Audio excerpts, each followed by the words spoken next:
Bismillah, alhamdulillah, wassalatu wassalamu ala rasulillah wa ala alihi wa sahbihi wa mawala, wala hawla wala quwwata illa billahil aliyyil azim. Meneruskan penjelasan kemarin sore, zikir kita jadikan sebagai kendaraan untuk menemui Allah.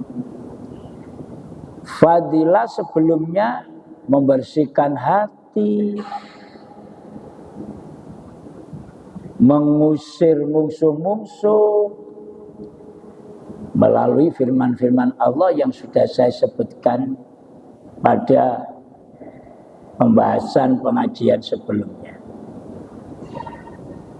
Saya ilustrasikan kendaraan, kita mengambil petunjuk hikmah dari baginda Muhammad sallallahu alaihi wasallam menemui Allah melalui peristiwa Isra dan Mi'raj.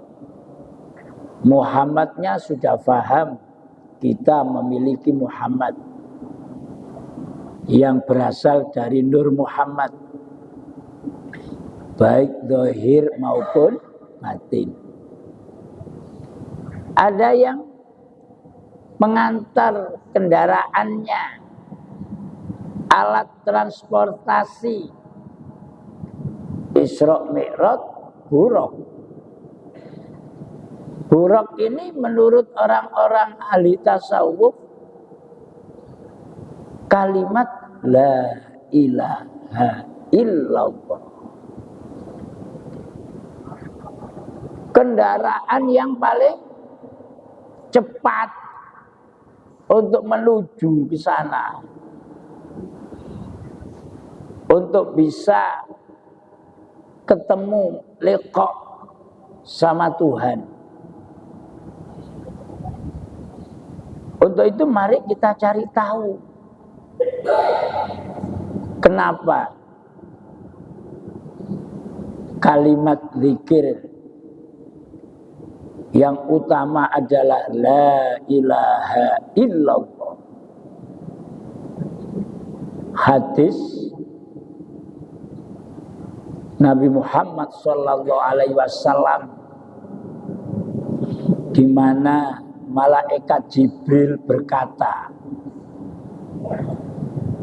"Ma nazaltu bi kalimati a'zama min kalimah la ilaha illallah." Tidak pernah aku turun ke bumi ini dengan membawa kalimat seagung dari kalimat la ilaha illallah. Maksudnya Jibril itu tidak ada yang menandingi daripada la ilaha illallah. Kalau memang dipikir nabi-nabi sebelum akhir zaman Muhammad sallallahu alaihi wasallam kan memang mengajarkan, mendakwakan tentang keesaan Allah. Intinya ada di la ilaha illallah. Sehingga Kanjeng Nabi juga mengatakan afdalu ma qultu ana wan nabiyyun min qabli la ilaha illallah. Utama ucapan saya dan nabi-nabi sebelumnya la ilaha illallah. Karena ada sabda Kanjeng Nabi afdalu. Kemudian Allah sendiri berfirman, Surat yang ke-47 ayat 19. Fa'lam annahu la ilaha illallah. Maka ketahuilah bahwa sesungguhnya tidak ada maujud sesuatu melainkan hanya Allah. Kita pakai akhirnya dari dua hadis, afdalu ma qultu ana wan nabiyyun min qabli la ilaha illallah. Dijadikan satu dengan firman Allah. Kita sebelum berzikir ucapan secara hasanat, jam'iyah tahlilan, ya, mantun sholat, wiridan, apa kalimat perkataan yang dibaca sebelum lesan menyebut la ilaha illallah.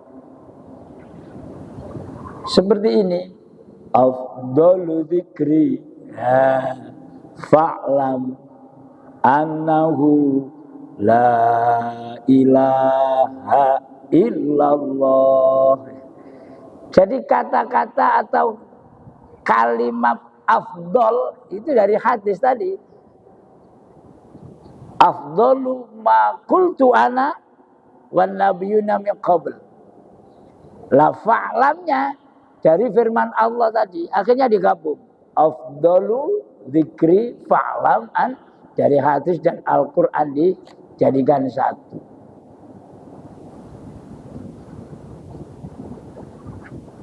Bahkan jamaah, kalimat tauhid la ilaha illallah ini yang membuat langit bumi menjadi tegak. Nama-nama istilah lain la ilaha illallah itu banyak. Ini termasuk dalam rangkaian fa'lam, mencari tahu, mengetahui, belajar, menggali apa yang ada di dalamnya secara istilah nama lainnya. Ada kalimat tauhid. Jadi kalau ada yang mengatakan sebutkan kalimat tauhid, ya la ilaha illallah. Kalimatut thayyibah, kalimatul sirri, kalimatut taqwa, kalimatul asyad, kalimatul ikhlas, nama-nama lain. Istilah daripada la ilaha illallah. Kita amalkan, kita praktekkan dalam kehidupan dengan tujuan apa kemarin? Mengingat Allah. Kan memang tujuannya ke sana. Dibersihkan hatinya, dikeluarkan nifak-nifak batinnya. Otomatis untuk bisa lebih cepat hasil, kita harus memakai metode. Tidak hanya mengamalkan sebagai hasanat saja, tapi zikir dengan metode namanya thariqah. Setelah nanti kita paham, kita pakai dalam kehidupan 24 jam berkekalan. Zikir terus, ingat kepada Allah, tidak terlepas satu detik pun untuk bisa melaksanakan zikir yang berkekalan, kita harus tahu ilmunya, akan menerapkan masing-masing. Contoh, kita tidak boleh lupa kepada Allah. Cara tidak lupa harus ingat. Ingat itu adalah zikir. Kemudian kita masih memahami zikirnya dengan ucapan yang afdal fa'lam tadi. La ilaha illallah. Kita biasa pakai setelah sholat. Setelah sholat kita pergi ke kamar mandi. Boleh enggak ke kamar mandi mengucapkan afdalu dzikri la ilaha illallah? Ya diserampang sampai takmir. Bukan pada tempatnya. Loh, berarti kita tidak bisa zikir dengan la ilaha illallah. Membaca zikir dengan ucapan la ilaha illallah itu adalah pengamalan zikir secara syariat. Diucapkan keras, jahar. Tujuan daripada setiap sholat ataupun kegiatan apa, itu adalah pembiasaan. Tapi tujuan yang paling utama adalah dipakai dalam menjalani hidup. Biar tidak lupa kepada Allah.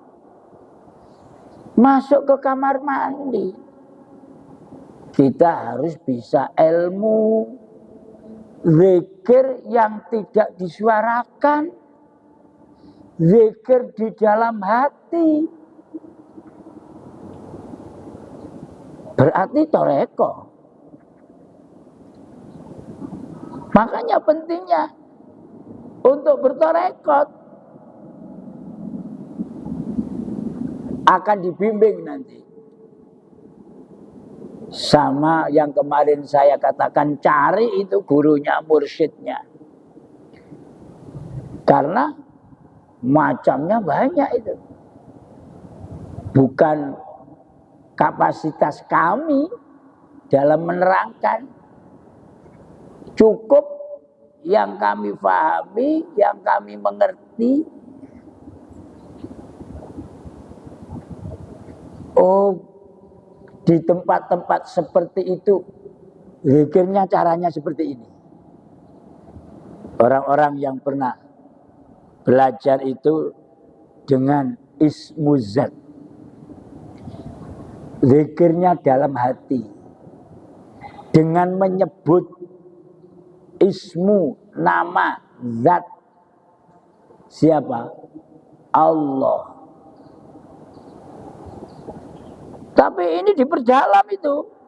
Tidak bisa dipakai dalam kehidupan. Kalau hanya pemahamannya hanya sebatas nama. Menyebut nama. Tapi tidak tahu siapa yang punya nama. Sama juga bohong dan kosong hasil nilainya. Hati berpikiran. Termasuk dibaca dengan keras. Setelah sholat wiridan. La ilaha illallah. Kalau diterjemahkan. Tidak ada Tuhan selain Allah. Loh, ternyata kita hanya tahu Allah tulisan. Loh, sama saja. Begitu pula diamalkan ke tempat yang tidak boleh dibaca keras. Dalam WC, dalam kamar mandi, tempat-tempat yang selayaknya tidak boleh secara syariat mengucapkan kalimat thayyibah, membaca Quran. Masa dalam kamar mandi qiraah? Tapi kita kan tidak boleh lupa kepada Allah. Berarti harus cari tahu ilmu. Gimana caranya? Oh, zikirnya dengan ismu zat. Zikirnya dalam hati. Akhirnya kita menyebut nama Tuhan kita. Tapi kita hanya sebatas menyebut nama. Hatinya tidak bisa meneliti, mengetahui, menyatakan siapa yang punya nama. Nah, ini yang lebih penting lagi nih. Ya tidak ada nilai Allah, Allah, Allah, Allah, Allah dalam hati. Tapi pikiran hatinya membayangkan siapa itu. Tulisan yang ada di pintu masjid. Ya. Ini. Sehingga kalau kita ingin ingat kepada Allah secara berkekalan, 1 hari 1 malam 24 jam, tidak ada sedetik pun melupakan. Fa'lam, kita juga harus mengetahui ini. Makanya secara umum banyak di antara kita kaum muslimin muslimat dalam pengamalan salah satu, tapi rata-rata ya, ini kita bicara zikir, belum sholat, belum ibadah-ibadah yang lainnya. Sebatas pemahaman pengertian kita masih di tingkat yang paling mendasar. Hubungan tentang kaifiyah, syarat, rukun, pembahasan secara fikih. Sehingga untuk bisa memahami secara isi, makanya 4 ilmu yang kemarin saya katakan harus kita ketahui, termasuk dalam rangka mengamalkan, memakai dalam kehidupan 24 jam untuk selalu ingat kepada Allah. Istilahnya zikir, sehingga bisa berkekalan, harus tahu tentang 4 ini. Zikir secara syariat, zikir secara tarekat, zikir secara hakikat, zikir secara ma'rifat. Apa yang dibahas zikirnya? La ilaha illallah. Syariat, pelaksanaannya sudah kita ketahui semua.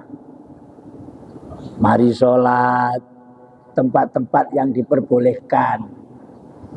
Kemudian dalam mengucapkan kalimat la ilaha illallah, bicara tentang membaca ucapan ya harus tartil, bertajwid, bukan menghilangkan huruf-hurufnya.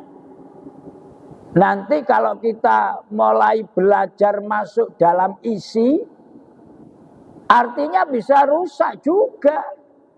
La, tidak ada ilaha, Tuhan, illa, melainkan Allah, Allah. Ternyata ditambahi hamzah, la ilaha illallah, la ilaha illallah. Ini bicara ilmu zikir secara syariat. Belum pakai metode ini. Ini masih bicara tentang kalimatnya. Baru nanti metode ya masuk. Belajar talqin dzikir kepada orang-orang yang berkompeten. Karena macamnya tarekat banyak itu. Macamnya metode banyak itu. Seperti saya katakan kemarin, anak-anak kita yang belajar mengaji, kan banyak itu metode-metode yang ada. Nah, atau mengurangi mat. Kalau la itu secara ilmu tajwid mat jaiz. Ada dua toreko, metode, boleh, makanya dikatakan jaiz. Boleh panjang 2 sampai 2,5 alif. La ilaha illallah. Yang satunya memakai cuma 1 alif. La ilaha illallah. La ilaha illallah. Ini harus diilmoni juga. Ternyata hilang matnya. Yang tadi ada yang baca panjang sampai 5, ada yang baca cuma 2 ketuk. Tapi untuk mempercepat banyak kita mengamalkan yang 1 alif atau 2 ketuk karena jaiz boleh. Hilang pun yang 1 alif, tinggal la. Justru matnya dipindah ke hamzanya. La ilaha illallah. La ilaha illallah. Pernah nggak mendengar gitu? Ayo kita biasa ini ziarah nang wali-wali itu. Macam-macam itu. Ya, wallahu a'lam wis husnudzon ae. Nah, kalau kita kaji betul fa'lam ini masih baru sebatas kalimat bacaan, belum masuk isi itu. Nah, kalau ingin bernilai termasuk tujuan yang dicontohkan Kanjeng Nabi, tidak cukup di kalimat membaca saja. Bagaimana kita mengimaninya? Tuhan itu mana? Wujudnya mana? Pembahasan di awal kemarin itu selalu berhubungan. Makanya kita harus dituntut memiliki keempat ilmu itu.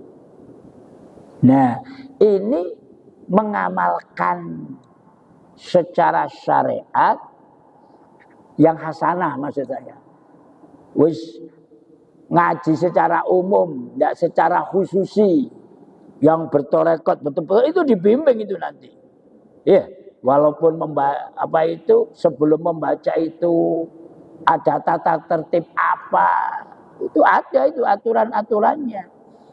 Jadi zikir yang masuk kategori torekot itu berkesinambungan, bersanad sampai kepada baginda Muhammad Sallallahu Alaihi Wasallam. Nah, kita harus berguru ke suatu guru, mursyid, siapa ustadz. Ustadznya punya guru di atasnya, punya guru di atasnya, punya guru di atasnya, sampai kepada Kanjeng Nabi Muhammad Sallallahu Alaihi Wasallam. Ya, sekilas yang pernah saya tahu, baca, dengar, motivasi para guru, berbagai macam kita ketahui torekot-torekot khususnya di Nahdlatul Ulama. Itu nyambung semua. Memang jumlahnya banyak. Ada yang seneng zikir getok. Ada yang seneng liri khofi. Ada yang diperpadukan keras dan liri. Kalau yang keras itu bermula dari Sayyidina Ali. Ya lihat. Waktu disuruh oleh Kanjeng Nabi untuk menggantikan tempat tidur saat mau hijrah, akan dibunuh Rasulullah oleh orang-orang kafir, rumahnya dikepung. totoan nyowo. Sayyidina Ali diperintahkan untuk menggantikan. Galau, bersedih. Tapi Allah, Al-Quran, kalau hatimu ingin tenang, tatma'innul qulub ala bidzikrillah. Ingat, hanya mengingat Allah akhirnya hati menjadi tenang. Diajari oleh Rasulullah zikir yang keras, zikir jahr, la ilaha illallah. Kalau melalui sabda beliau, perbaiki iman-iman kalian biqauli, dengan ucapan la ilaha illallah. Ini perintah Kanjeng Nabi untuk membaca zikir diucapkan dengan keras, sehingga banyak saudara-saudara kita khususnya warga Nahdien nek wiridan mesti get, karena diperintah Kanjeng Nabi. Setelah Rasulullah tiada, Sayyidina Ali mengajarkan ini zikir keras itu. Sampai kepada muridnya Sayyidina Ali tidak ada, terus berkesinambungan, sanadnya nyambung sampai kepada Syekh Abdul Qadir Jailani. Syekh Abdul Qadir Jailani punya murid banyak. Murid-muridnya ini bahasa sekarang itu membuat perkumpulan organisasi. Apa? Jamaah zikir get.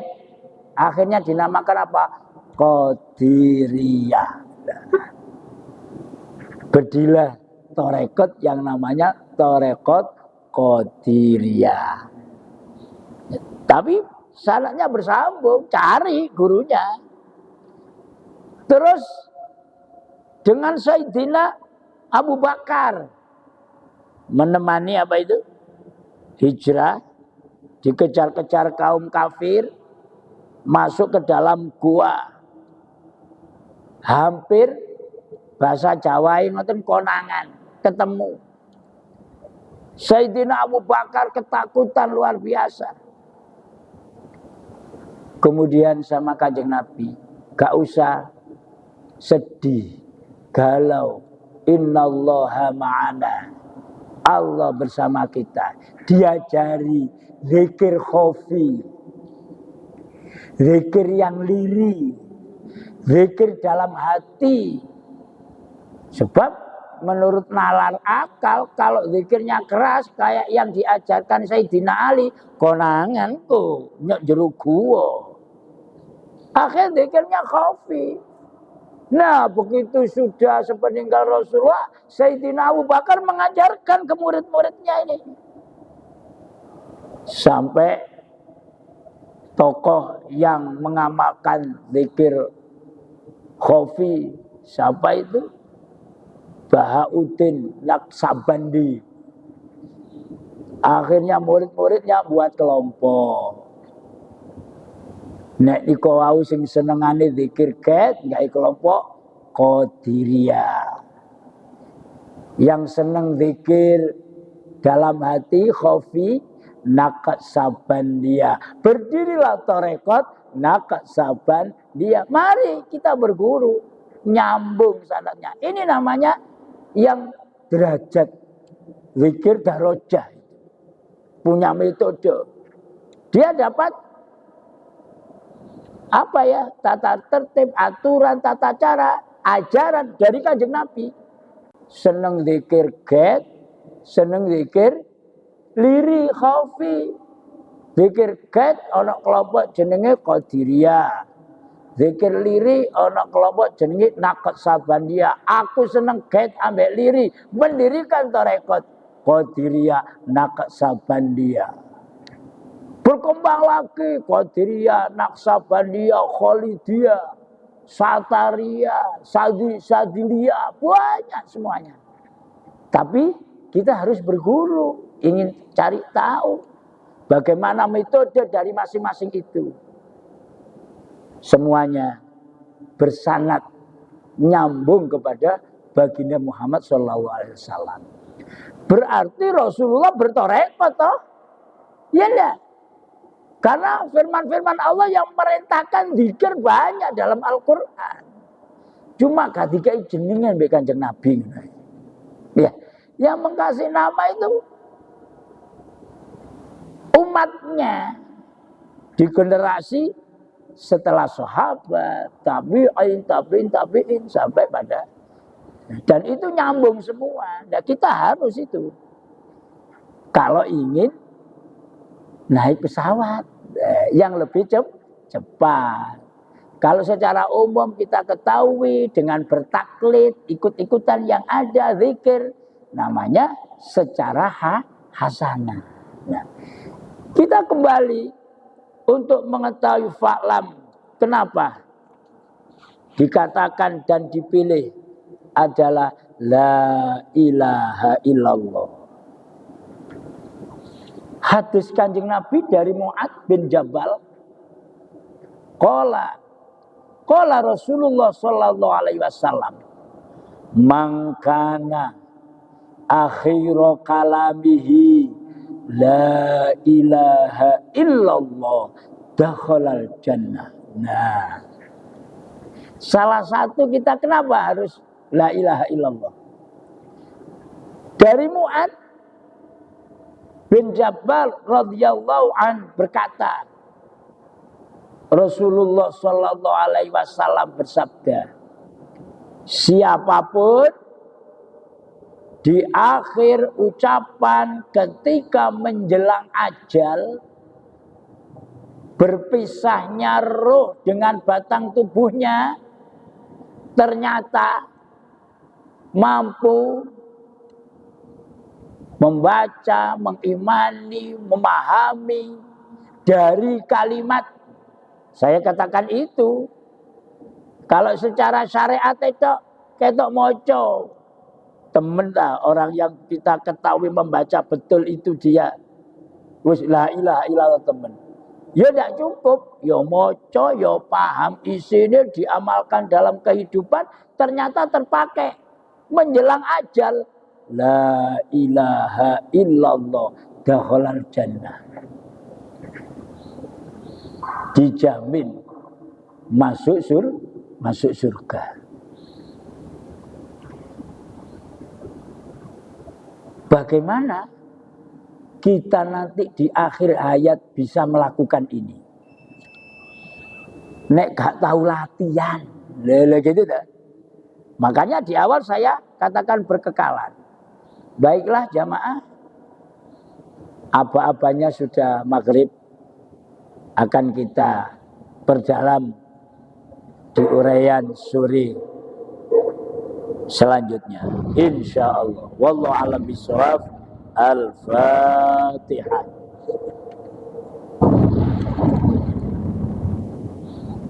Bismillahirrahmanirrahim.